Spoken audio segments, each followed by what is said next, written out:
Hello बच्चों, और question is here the inner wall of pollen grain. देखिए, pollen grain की जब हम बात करते हैं तो पोलन ग्रेन की जो हमारे पास में आउटर वॉल होती है, ये जो पोलन ग्रेन की हमारे पास में आउटर वॉल होती है, इसे हम क्या कहते हैं? एक साइन कहते हैं।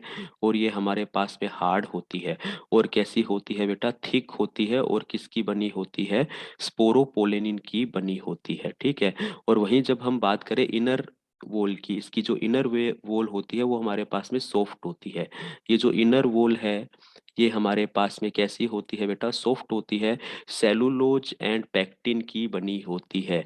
और साथ साथ इसकी नेचर कैसी होती है? थिन होती है। अब एक जगह पर स्पोरोपोलिन एब्सेंट होगा, उसे हम क्या कह देते हैं? जर्म पोर कह देते हैं।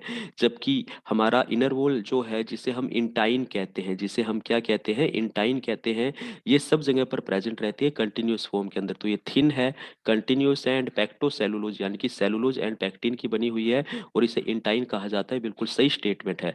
Comes out in the form of the pollen tube through germ pore. Yes, ये पोलन ट्यूब के रूप में क्या होगी बेटा? बाहर डेवलप होगी, जब इसका क्या होगा? पोलिनेशन होगा। ठीक है, जर्म पोर से। तो ये भी स्टेटमेंट सही है। It is a thick and consist of, ये हमारे पास पोरोपोलिन की बात हो गई। तो ये आउटर वॉल के बारे में बात कर रहा है, तो ये हमारा इनर वॉल नहीं है। इसलिए ये ऑप्शन गलत हो गया। ए और बी यानी कि हमारे राइट ऑप्शन है, दोनों के दोनों। तो ऑप्शन डी हमारा यहाँ पर किया जाता है करेक्ट आंसर है। Thank you.